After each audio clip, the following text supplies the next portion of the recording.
기뻐하는 나라가 모든 인간들의 삶에 스며지는 것이 하나님의 뜻임을 또 아버지 하나님이 찬양을 통하여 듣게 하시니 참으로 감사를 드립니다. 이 자리에 참석한 하나님의 심령들 마음속에 다시 주님의 나라를 일구며 그렇게 살아가고자 결단하고 다짐하는 또한 아버지 하나님 귀한 자들의 마음에 되도록 붙들어 주옵소서. 주의 말씀 앞에 직면합니다. 우리의 심령을 이 말씀 앞에서 온전하고 또한 새로워지는 귀한 시간 되도록 역사하여 주옵소서. 거룩하신 예수님 이름으로 기도합니다. 아멘. 지금 이 시대를 지식의 홍수 시대라고 말을 해요. 저마다 아는 것이 모르는 것보다 더 많다는 얘기죠. 이러다 보니까 사람들마다 자기 주장이 강해져 버린 것 같아요. 이런 모습을 대변해주는 사건 중에 하나가 요즘 우리나라 이슈가 되어지고 있는 정치적인 색깔의 좌와 우구라고 저는 생각을 합니다. 너무 편협하게 양쪽으로 나뉘어져서 자기들의 목소리만 옳다라고 주장을 하는 걸 보는데 상대방이 얼마든지 잘할 수 있고 또한 내가 가지고 있지 않은 것을 또한 가지고 있기도 하거든요. 근데 이게 서로 대립이 돼서 서로의 귀를 기울이지 않으려고 하는 너무 강한 대립이 우리 안에 일어나는데 이건 모두 자기들의 생각만 옳다고 주장을 하는 편협한 태도입니다.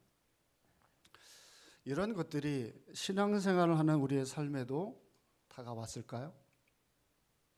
어떨까요? 우리가 신앙생활하고 있는 우리의 삶에도 이런 문화들이 우리에게 스며들어 있을까요? 그렇지 않을까요? 자, 분명히 우리가 믿음 생활을 하지만 믿음 생활하고 있는 우리에게도 이런 생각이 스며들었다고 저는 생각을 합니다. 일단 성경이라고 하는 자체를 잠깐 우리가 언급을 해볼게요.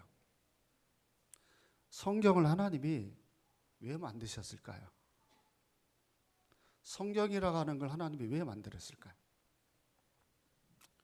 이게 신학적으로 보면 성경이 만들어진 이유는 인간이 하나님을 알 수 있는 방법이 없어요. 그래서 하나님이 어떤 분이시고 하나님이 뭘 원하시고 하나님은 이와 같은 것들을 원하신다고 하는 것을 성경에 기록을 해놓고 우리에게 계시했다라고 얘기를 합니다.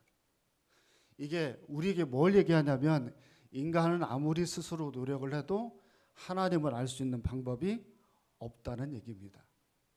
그러니까 인간은 무지하고 어리석어서 절대로 하나님에 대한 것을 인간이 노력을 한다라고 깨닫고 알 수 있는 존재는 없습니다. 그게 뭘 얘기하냐면 여러분 인간은 아무리 정보화 시대에 대단히 많은 지식을 가지고 있어도 스스로 하나님이 원하는 것을 알 수 있는 존재가 아닌 부족한 존재예요. 그러하기 때문에 성경은 우리에게 두 가지를 강조하죠. 하나는 나를 믿어라. 또 하나는 내 말에 순종하고 따르라라는 얘기로 우리에게 명령을 합니다. 이건 전적으로 그분만 옳고 어떤 인간도 옳지 않다라고 하는 것에 대한 전제입니다. 자, 여러분 오늘 설교 제목이 뭐죠? 자, 당신은 어떤 사람입니까? 라는 질문을 제가 던지는 이유는 자, 우리가 말씀이라고 하는 것 앞에 성경은 네가 어떤 사람인지에 대한 질문을 던지면서 네가 어리석은 사람인지 지혜로운 사람인지 우리에게 질문을 던집니다. 그리고 본문을 통해서 우리가 그걸 오늘 깨달아야 됩니다.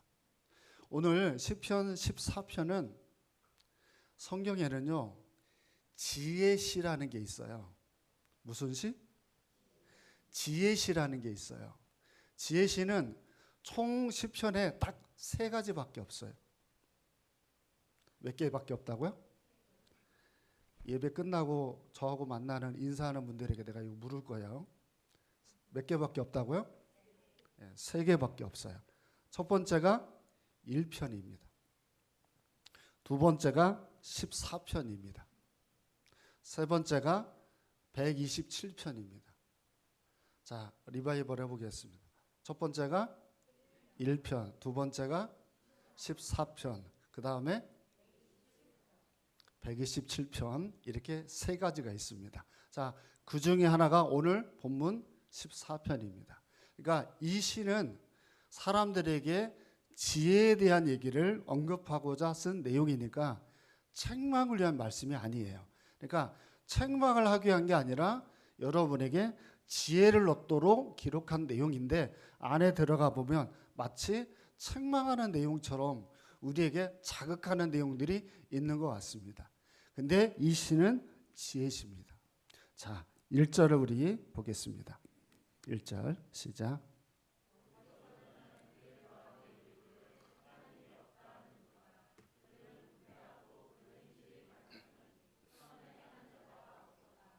아멘.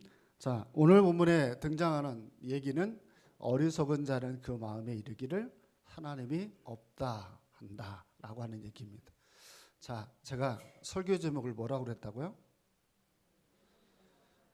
자, 당신은 어떤 사람입니까? 라는 질문에 여러분들은 어리석은 사람인가요? 아닌가요? 자, 제 눈을 막 똑바로 쳐다보고 대답을 한번 해보세요.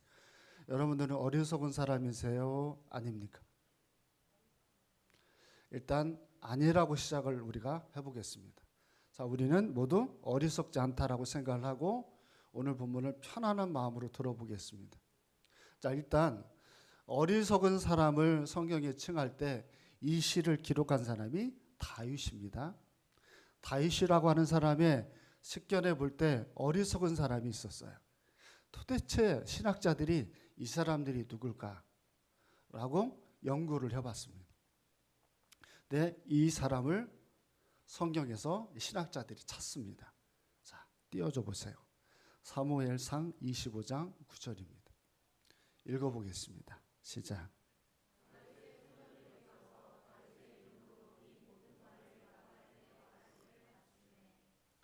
아멘. 여기에 등장하는 사람의 이름이 나발이에요. 나발.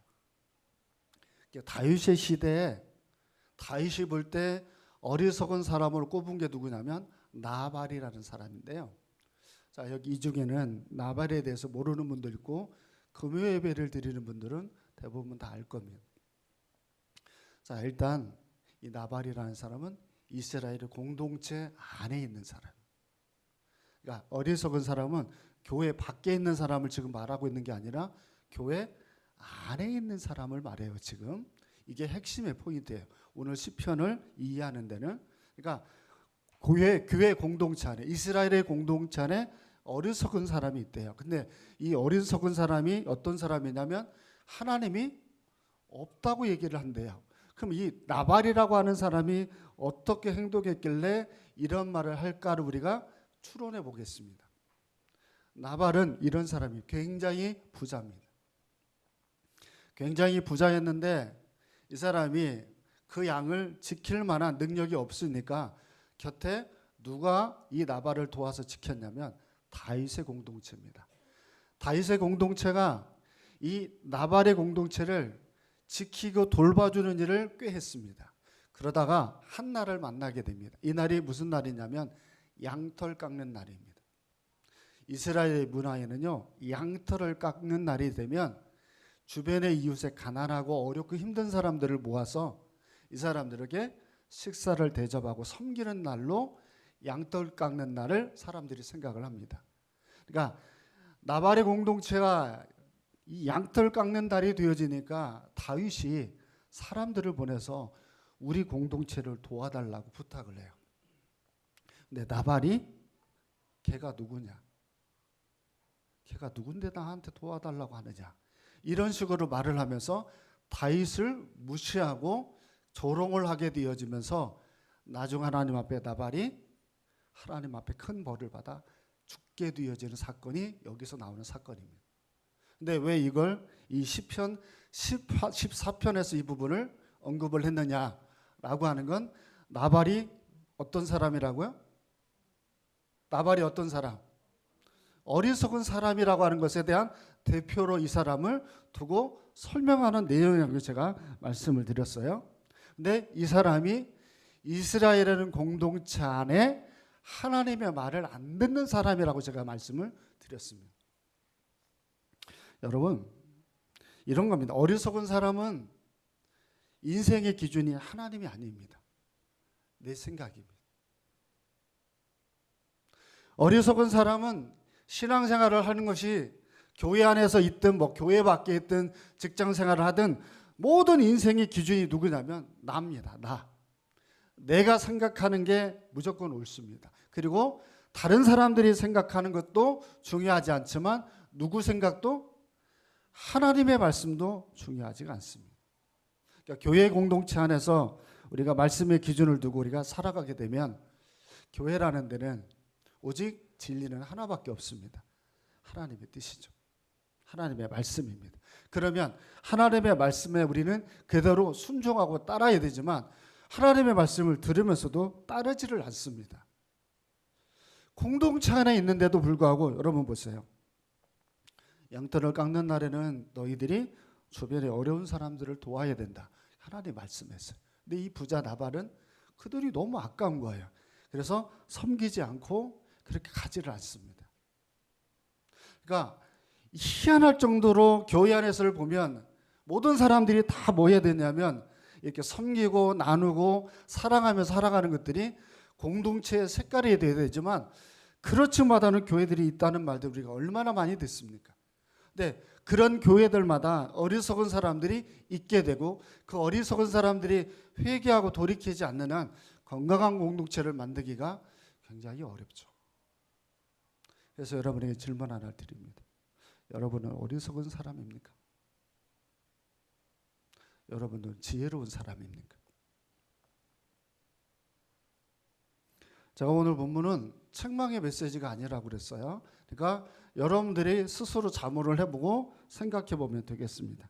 자, 오늘날엔 교회가 진짜 많습니다. 군산도 600개 정도의 교회가 됩니다. 600개 정도의 사람들이 교회를 다 다니니까 웬만하면 군산에서는 교회를 다닌 사람들이 많을 거라고 생각합니다. 그 사람들이 속한 직장, 그 사람들이 하는 자영업자, 그 사람들이 다니는 학교, 이것을 다 믿는 사람들이 머물러서 온전하게 지혜롭게 살면 굉장히 우리 군산이 살만한 도시라고 저는 생각을 합니다. 그런데 교회를 다니는 사람들이 어리석은 사람이 많은데 그들이 흩어져서 이 군산의 25만의 구석구석에 살아가게 되어지면 그러면 어리석은 사람들로 인하여서 교회가 군산이 어떻게 되겠어요? 그러니까 이 어리석은 사람의 특징을 설명할 때 여기 보면 뭐라고 돼 있냐면 인생의 기준이 하나님이 아니기도 하고 또한 뭐라고 돼 있냐면 무분별한 사람이라 이렇게 표현을 합니다. 그러니까 마음에 있어서 하나님이 없는 사람들은 분별력이 있어요, 없어요? 분별력이 없으니까 내가 원하는 대로 사는 거예요. 분별력을 가지면 무엇이 옳은지 그른지를 알게 되니 하나님 앞에서 지혜로운 인간을 사람을 살 수밖에 없잖아요. 제가 이번 주에 엄청 놀란 뉴스를 봤습니다. 아마 저하고 똑같이 뉴스를 보신 분들이 있을 텐데 10대들입니다. 10대들이 모텔 하나를 장악을 해버렸어요. 10대들이 장악을 하고 14살 먹은 여중생이 성매수자를 구해요. 성매수자를 구해가지고 그 모텔로 데리고 오면 밖에서 10대들이 기다리고 있다가 이제 여중생이 문자를 합니다. 씻으러 들어갔어. 그러면 이제 들이닥쳐서 이 성매수자를 협박하는 거예요. 2천만 원을 뜯어내고 3천만 원을 뜯어내는 뭐 그런 식의 이제 얘기입니다. 참 보고 소름이 돋았습니다. 고작 14살.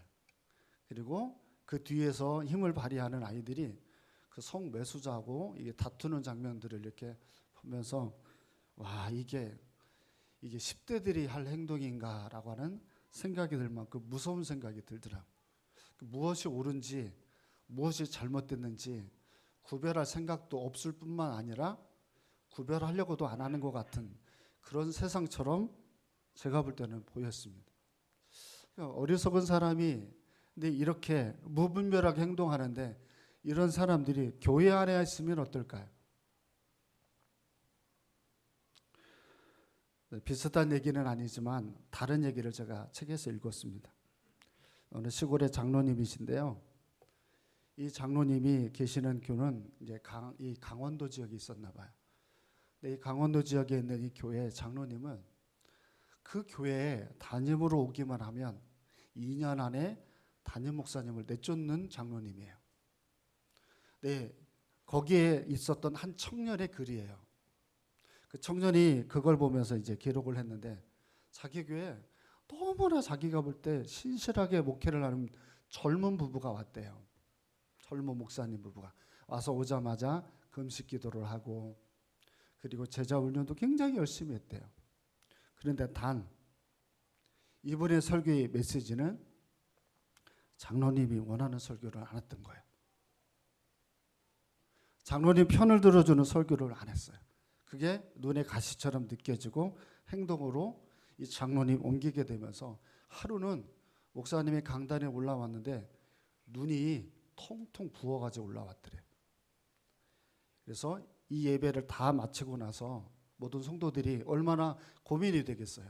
목사님 왜 이럴까? 알고 봤더니 전날 장로가 그 교회 사택에 찾아와서 목사님을 팬 거예요.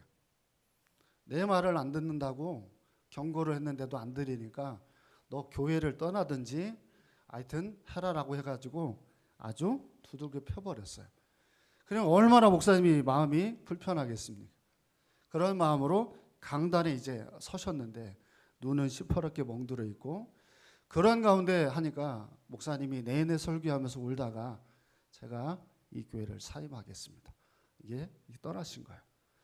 그러니까 이 청년이 그걸 보고 너무 억장이 무너져서 내가 다시는 이 교회는 다니지 않는다. 그래서 그 교회를 다니지 않고 다른 교회를 옮기게 됐는데 그분이 누군 줄 아세요? 그렇게 여러분에게 유명한 옥하는 목사님입니다. 옥하는 목사님이 다녔던 교회가 그런 교회였던 겁니다. 그러면서 그 마음속에 나는 절대로 교회 목사가 안 되겠다 라고 생각했던 분이 그렇게 변하고 바뀌어서 그렇게 훌륭한 한국교회 목회자로 이분이 나중에 세움을 받는데 그 세움을 받을 때 가장 중요한 원칙으로 생각했던 게 뭐였을까요? 교회 주인은 사람이 아니라는 거예요. 교회 주인은 주님이라는 거예요. 내가 원하고 내가 기뻐하는 대로 움직이는 게 아니라 주님이 원하고 기뻐하는 것을 만드는 게 그게 교회다라고 해서 처음으로 한국교회 교회론을 강조했던 목사님이 옥하나 목사님입니다. 그분의 책을 읽으면서 정말 이런 생각이 들었어요. 1절 중간 부분을 보세요. 그 어리석은 사람은 뭐가 부패하여 있어요? 그들은 뭐가 부패하고 이렇게 돼 있어요. 이 부패한 게 도대체 뭘까요? 어리석은 사람에게 그 공동체 안에 부패되어져 있는 그 부패함이 뭘까요? 이게 원어로 보면 영적 생명력이 없다는 겁니다.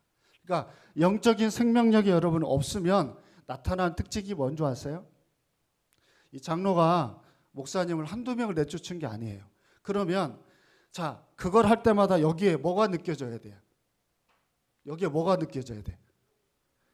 내가 잘못한 일이 느껴져야 돼요? 안 느껴져야 돼요? 대답이라도 해요. 여러분 앉아있고 나는 서 있잖아요. 그러니까 분명히 자기 마음속에 이 잘못한 게 느껴져야 되잖아요. 근데 어떤 사람은 왜 이게 안 느껴질까요? 그게 여기서 말하는 그들은 부패하고라는 말이에요. 영적 생명력이 느껴지지 않으면 내가 잘못한 일을 느낄 수가 없어요. 내가 성장하고 발전하려고 하는 노력들을 못하는 겁니다. 교회 와서 신앙생활 하는 사람들 중에 보면 영적인 생명력을 가진 사람들이 있어요. 이 사람들은 잘못한 신앙생활을 하는 그런 사람들을 하지 않는 게 아니라 신앙생활 하다 보면 잘못한 생활들을 해요. 근데 그걸 잘못했다고 느껴요. 내가 잘못했구나. 내가 주의를 안 지켰구나. 내가 이렇게 하나님 앞에 온전한 신앙생활을 못했구나 라고 느끼는 사람은 뭐가 있는 거예요? 영적 생명력이 있는 거예요. 근데 영적인 생명력이 있지 않는 사람들은 아무리 무슨 말을 해도 거기에 대한 감각이 없으니 이 사람의 회복이나 발전이나 변화 같은 것들이 전혀 없습니다. 이런 사람들이 교회를 다녀도 마찬가지입니다. 제가 이번 주에 한 분의 문자를 받고 엄청 은혜를 받았어요. 그분이 제가 이제 화요일마다 문자들을 이렇게 보내는데 한 번씩 못 보낼 때가 있어요. 바빠가지고. 못 보내면 못 보낸다 하고 이렇게 넘어가는 분들이 있는데 어떤 분들은 목사님 왜 이번 주는 말씀을 안 보내주세요 이런 분들이 있어요. 그래서 기다리셨냐고. 그러면 기다렸다고. 그러면서 뭐라고 얘기하냐면 뭐 여기 교회도 보면 목사님이 설교를 하면 막 기록을 하고 그걸 가지고 가서 뭐 집에 가서 다시 보는지 안 보는지는 모르겠지만 그분은 설교를 하면 또 메시지를 보내주면 그걸 다시 계속 반복해서 보시나 봐요. 그래서 왜 목사님 말씀을 안 보내주세요 이렇게 묻는 거예요. 그런 분들이 종종 있어요. 한 번씩. 이 교회를 안 다니는 분들 중에도 왜 목사님 이번 주에는 말씀 안 보내주세요 이런 분들이 있어요.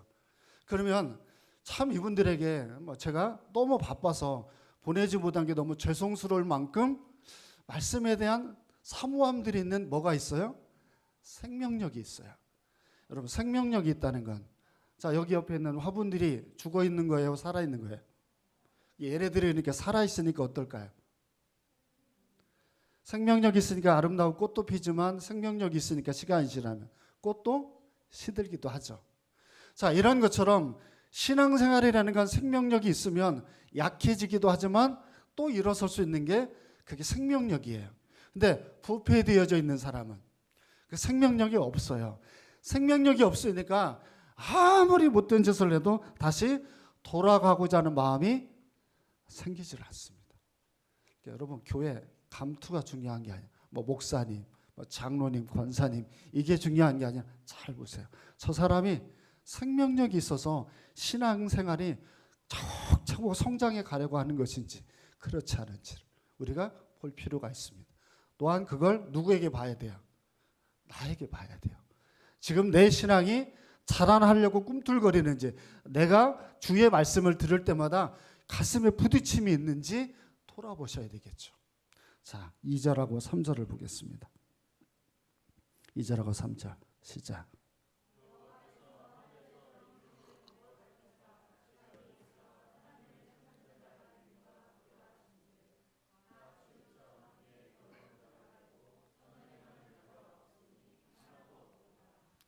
아멘. 자, 2절 말씀을 띄워줘 보시면 하나님께서 하늘에서 이게 하나님의 그 보좌 우편에서 우리를 살펴보신답니다. 그리고 누구를 찾나요? 누구를 찾고 있어요? 하나님을 찾는 자가 있는가? 보려 하신즉 이렇게 돼 있어요. 그러니까 하나님이 시종일관 우리에게서 보고자 하는 게 뭐냐면 나를 얼마나 간절히 찾느냐라는 거죠. 자, 오늘 우리 대표 기도하신 우리 집사님처럼 교회 안에 지금 자꾸 아프신 분들이 늘어납니다. 그래서 병원에 입원도 하시고 또 그래서 예배도 못 드리시는 분들이 자꾸 생깁니다. 인생이라는 게 모두 제가 희노애락 하겠다고 그랬습니다. 아프기도 하고 경제적인 힘든 부분들도 생기기도 하고 즐겁기도 하고 뭐 감사하는 일들이 누구나 다 있는데 중요한 건 이 사람이 희노애락 어디에 빠져 있느냐를 보는 게 아니라 하나님은 그 자리에서 나를 찾는 자가 있는지를 본대요. 내가 어떤 지금 자리에 있느냐가 아니라 그 자리에서 그 상황에서 나를 얼마나 찾고 있는지를 하나님이 본다라는 거예요. 근데 하나님을 찾지 않는 자들이 있어요. 이들이 누군가요? 네, 그게 어리석은 사람들이에요. 여러분이 질문해 볼게요. 이번 주 내내 여러분들에게는 어떤 상황들이 있었을까요? 여러분 그 상황에서 하나님을 간절히 찾으셨나요? 우리 구구자 권사님이 오늘 예배 자리에 못 오셨죠? 여러분이 잘 아는 것처럼 지금 췌장암이십니다. 지금 동군산병원에 또 이번 주에 또 입원을 이렇게 하셨어요. 굉장히 힘든 병이잖아요. 근데 이분은요 특이합니다. 췌장암에 걸리셨는데 아프지 않습니다. 고통을 느끼지 않습니다. 그래서 어제도 약을 주시는데 그분에게는 어떤 약이 빠져 있냐면 진통제가 없습니다. 그러니까 고통을 막 느껴야 암이 엄청 힘든 건데 이분은 고통이 느껴지지 않습니다. 오히려 이분은 무슨 약을 먹는 줄 아세요? 식욕이 생기는 약만 처방을 받습니다. 그러니까 이분은 굉장히 몸이 아파야 정상인데 정말 많은 사람들이 옆에서 기도해요. 그 기도함이 이 췌장암 4기에 걸린 사람에게, 이분에게 마음의 무거움은 느껴지지만 몸의 고통은 이분에게는 안 느껴지는 거예요. 그래서 어제도 얘기하면서 그런 감사를 권사님하고 나눴는데 특이하지 않습니까? 4기는 전이 됐다는 얘기잖아요. 그럼 여러분 훨씬 더 몸이 힘들어야 되잖아요. 근데 이분은 다른 것이 힘들어요. 뭘까요? 예, 이분은 식욕이 생기지를 않아서 못 먹어서 생기는 힘듦이 있어요. 그래서 병원에 가서 하얀색으로 된 게 제가 정확히는 뭔지 모르겠는데 지금 그걸 이제 맞고 계시는데 어제는 많이 좋아지셨어요. 그 속에서 제가 성도들이 금요일 날 기도한 내용을 말씀을 드렸습니다. 그러니까 하나님은 어떤 문제를 만나느냐를 보는 게 아니라 그 문제에서 나를 얼마나 찾는 일을 보는데, 어리석은 사람들은 그 문제 앞에서 하나님을 찾을 마음이 없어요. 하나님을 찾을 마음이 없을 뿐만 아니라 내가 하나님을 찾지도 않으니 자신들이 짓는 죄에 대해서도 회개하는 게 없습니다. 이렇게 되어졌을 때 어떤 문제가 생기니 잠깐 말씀을 보겠습니다. 민수기 15장 30절을 보겠습니다. 읽어보겠습니다. 시작.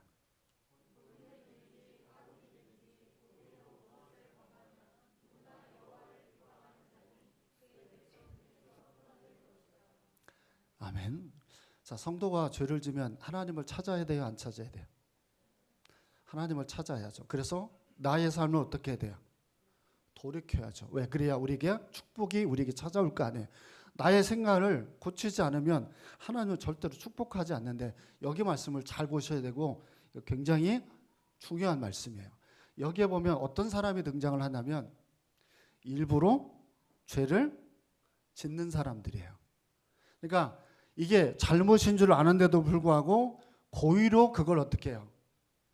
고의로 무엇을 범하면 하나님은 당신을 비방한다고 생각을 하고 백성 중에서 끊어질 것이다. 굉장히 심각한 저주를 준다라는 내용이에요. 이걸 고범죄라고 그럽니다. 고범죄라고 하는 게 여러분 다시 설명하면 뭐냐면, 신앙생활을 오래 했던 그 장로님, 이 장로님이 성경의 메시지를 알아요. 기름 부은 종은 건들면 안 된다.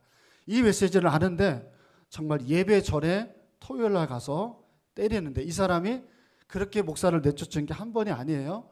그 전에도 몇 번을 내쫓은 분이에요. 그러면 이 마음속에 이게 죄라는 걸 알고 있는데도 불구하고 그 죄를 멈추지를 않아요. 그러면 여러분 어떻게 하냐면 하나님은 그 사람을 가만히 안 두죠. 그래서 죄 중에 진짜 무서운 죄가 뭐냐면 따라요. 고범죄. 알고 있는데 그 죄를 반복하는 거예요. 무서워야 돼요. 내가 알고 있는데 우리가 실수할 수 있어요. 우리가 부족해서 실수할 수 있어요. 우리가 연약하니까 못할 수도 있어요. 못할 수도 있지만 우리가 이걸 일부러 지켜 되어지는 죄는 심각하게 생각해야 돼요. 다시 본문의 3절을 띄워줘 보세요. 자, 같이 읽어볼까? 한 번 더 시작.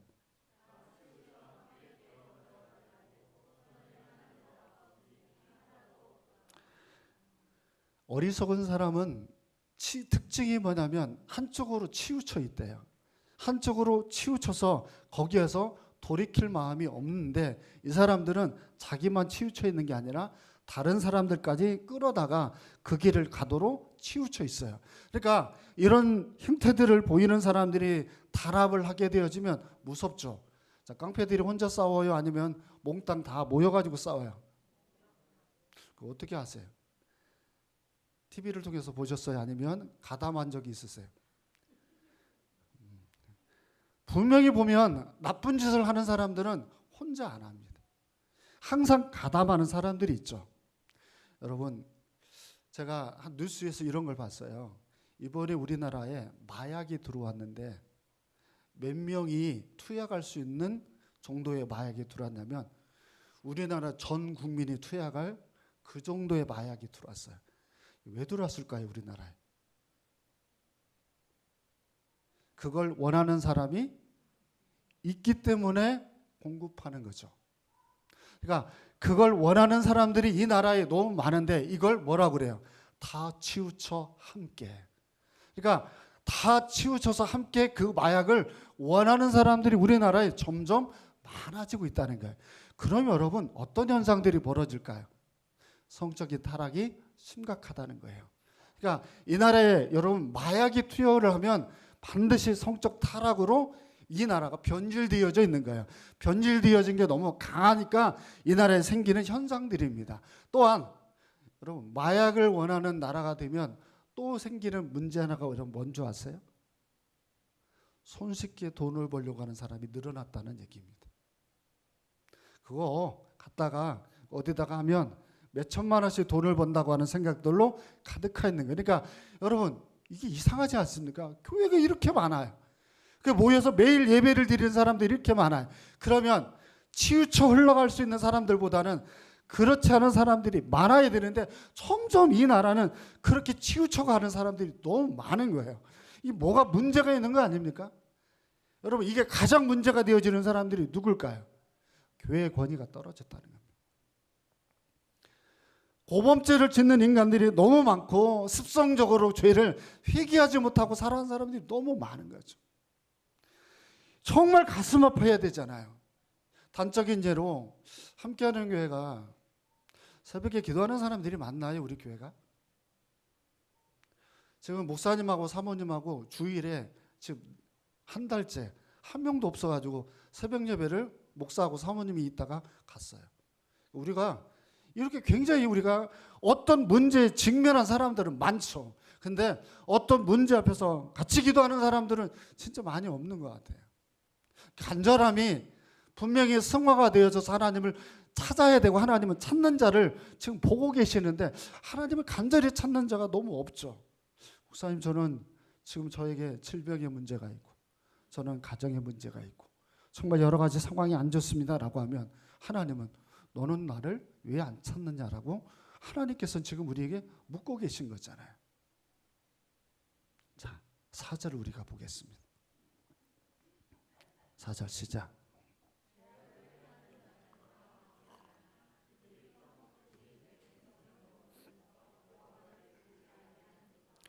아멘.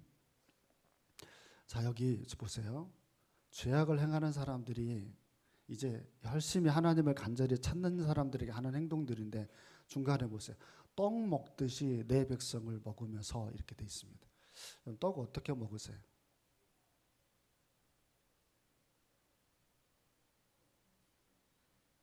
떡을 어떻게 드세요? 떡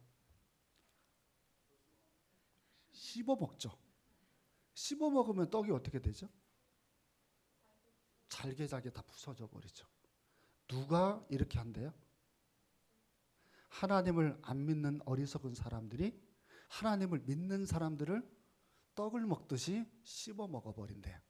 그러니까 주님이 이 다윗을 통해서 말하는 게 뭐냐면 어리석은 사람이 한국 땅에 지금 굉장히 늘어나요. 하나님을 제대로 안 따는 사람들이 늘어나는데 그 사람들이 믿음의 신실한 길을 걸어가는 사람들을 어떻게 해요? 떡을 먹듯이 짓밟아 버린대요. 제가 좀 전에 말한 그 장로님이 목사님을 굉장히 힘들게 해버렸던 것처럼 여러분 만약에 어느 분이 저희 집에 찾아와서 저를 그렇게 두들겨 패면 내가 함께하는 교회에서 앞으로 설교를 할 수 있을까요? 그 마음의 무거움이 얼마나 무거울까요?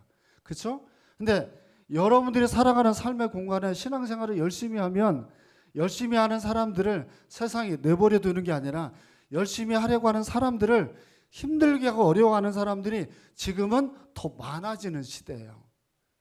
더 많아지는 시대예요.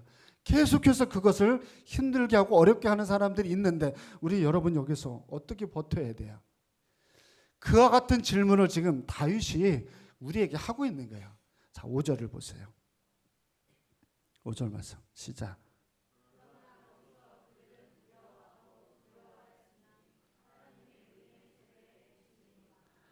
아멘. 이제 하나님이 다윗을 통해서 어리석은 사람들이 판을 치고 힘들게 해도 하나님이 어떻게 하냐면 아까 제가 말한 나발이라고 하는 사람을 보고 다윗이 깨달으면서 한 얘기예요. 따라해요. 거기서 그들은 두려워하였으니. 자, 여기서 밑줄을 그어야 될 게 거기서입니다. 여기가 어디였을까요? 뭘 말하는 걸까요? 여기 거기서라고 하는 게. 여기서 이 거기서라고 하는 게 뭐냐면 나발이 다윗을 괴롭혔던 그 장소입니다. 다윗의 도움을 거절했던 그 장소입니다. 나발에게는 거기가 어디냐면 가정입니다. 그 가정에서 하나님이 나발을 어떻게 하냐면 그들은 두려워하였으니라는 말은 하나님이 그 가정에서 나발을 죽여서 모든 사람들에게 본을 보이게 만들었다는 내용입니다. 그러니까 의인은요 힘들 수밖에 없어요. 신실하게 믿음 생활을 하면 정말 하나님이 그 사람을 굉장히 사랑하고 아끼는 일들이 있지만 그 전에 무엇부터 만나냐면 내가 신앙의 온전한 길을 걸어가면 그 길을 걸어가는 일에 방해하고 힘들게 하는 사람들이 항상 우리를 이렇게 몰고 갑니다. 그러나 이런 사람들이 어떻게 무너지는지는 한국 역사에 12월 3일 날 하나님 보여줬습니다. 12월 3일이 무슨 날인 줄 아세요? 네. 어리석은 사람이 정말 잘못된 행동을 하면 하나님은 그 자리에서 얼마나 무너지는지를 철저하게 까발려서 보이고 거기에 많은 사람들이 연관된 사람들이 정말 무너지는 날이 그 날이죠. 그 중에 더더욱 영부인이 이렇게 무너지는 건 한국 역사에 제가 본 적이 없는 것 같아요. 그러니까 여러분 어리석은 사람들이 꾀를 내서 한학자도 마찬가지입니다.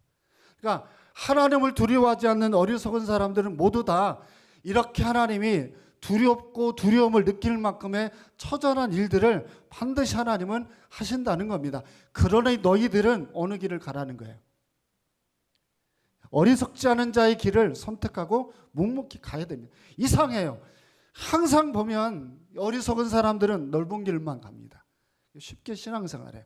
이렇게 해도 하나님이 축복해 주겠지. 저렇게 해도 하나님이 축복해 주겠지. 그렇지 않아요. 단 한 명도 하나님은 그렇게 해서 축복한 사람 없어요. 정말 몸부림을 쳐서 하나님 앞에 자기 삶 가운데 하나님의 뜻이 이루어지기를 원하는 그런 몸부림이 있지 않고는 안 돼요. 제가 좀 전에 말한 것처럼 어느 분이 설교 메시지를 묵상을 하고 노트북에 기록을 하고 그리고 성경을 읽으면서 애를 쓰면서 신앙생활을 하려고 하는 분들이 있어요. 이런 애씀과 이런 노력이 없으면 신앙은 자라날 수가 없습니다. 착각하지 마세요. 그냥 이렇게 해도 하나님은 나에게는 축복을 주겠지. 한번 데리고 와보세요. 그런 사람이 있으면. 절대 그런 사람은 생기지 않습니다. 성경은 내가 철저히 몸부림을 쳐서 하나님이 원하는 대로 살아가는 자들에게 복을 주는 하나님이지 아무것도 하지 않았는데 그 사람에게 축복하는 일들은 없습니다. 우리 함께하는 교회가 필리핀에 교회를 세웁니다. 이제 12월이 됐으니까 이제 연말이 되면 공사를 시작합니다. 이 일에 몸부림을 치면서 일에 참가한 분들이 있습니다. 굉장히 그분들에게 복이 될 겁니다. 살면서 성전 하나를 짓는다는 건 그만큼 축복은 나는 없다고 봅니다. 그러니까 뭔가를 사람이 할 때 그 사람들이 애쓰고 노력한 일들이 있다면 그 애쓰고 노력한 일은 하나님 앞에서는 절대로 헛되지 않습니다. 여러분에게 내가 물을게요. 왜 구구자 권사님은 암에 걸렸는데도 아프지가 않나요? 대답을 해보세요. 암에 걸린 게 여러분들에게 문제라고 얘기하지만 여러분 어제도 병실에 가봤지만 88세 드신 분, 뭐 하신 분, 막 토하시는 분, 난리 여러 가지 형태의 사람들이 있어요. 사람은 모두 다 아파요. 감기로도 죽고 암으로도 죽고 여러 가지 형태로도 다 사람들은 그런 일들을 만나요. 그런데 거기에서 하나님은 내 택함을 받은 백성들에게 하나님을 경험하는 일들을 주시거든요. 그런 일들이 안 생기는 게 아니라 그런 일들이 생기지만 그 속에서 하나님의 돌보심을 경험한다는 얘기들이 성경에 얼마나 많이 나옵니까?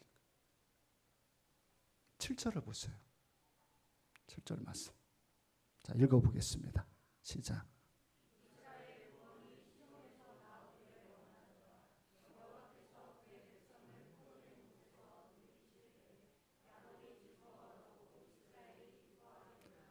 아멘. 하나님의 역사는 어디에서 나오는? 시온에서 나오는데요. 이게 뭐죠? 성전입니다. 주의 성전을 사모하고 그 성전 안에서 주의 일들을 감당하는 자들에게는 결국은 뭐가 됩니까? 그 사람들에게만 기쁨이라고 하는 게 있는 거예요. 여러분, 자, 저를 보세요. 이제 다 끝났어요. 보세요, 여러분. 계속 사람이 기뻐하면서 다니면 우리 그 사람을 보고 뭐라고 그러죠? 무슨 말인지 모르겠어요. 계속 사람이 웃고 다녀요. 그럼 우리 그 사람을 보고 뭐라고 그래요? 옆에 사람에게 한번 해볼까요? 그 사람을 보고 뭐라고 그래요? 미쳤다고 그래요. 근데 정말 그 사람이 힘들고 어려운 상황에 놓여졌는데 그 속에서 찬양하고 기뻐하는 사람들이 있어요. 우리는 그 사람들을 보고 경이롭다고 합니다. 어떻게 저럴 수가 있을까? 하나님이 우리에게 주는 기쁨이 뭘까요? 안 쓰러지는 거예요. 어떤 상황에 놓여져도 주님이 나에게 역사하고 계심을 믿음으로 고백하니까 그 속에서도, 그 힘든 상황에서도 기쁨이 사라지지 않는 거예요. 여러분의 성경에 언급한 교회들이 있어요. 빌립보, 예배소, 뭐 이런 교회들이 있어요. 하나같이 다 어렵습니다. 교회들이. 근데 그 교회들 안에 뭐가 있는 줄 아세요? 기쁨과 감사가 있습니다. 지금 여러분에게 하나님을 간절히 찾는 사람에게는 반드시 그 사람의 마음속에 뭐가 있는 줄 아세요? 이 기쁨이 있습니다. 지금 여러분은 어떤 사람이세요? 지금 여러분의 마음에 이 기쁨이 있나요? 이 기쁨이 있는 자는 복된 사람입니다. 이 한 주도 주 안에서 이 기쁨을 차오를 수 있는 지혜로운 사람이 되기를 축복합니다. 기도하겠습니다. 살아계신 아버지 하나님, 주님을 앙망하고 바라봅니다. 우리의 삶에 하나님을 간절하게 찾는 공동체가 되어지기를 간절히 소망합니다. 우리에게 수만 가지 문제들이 생겨 애통하고 고통하고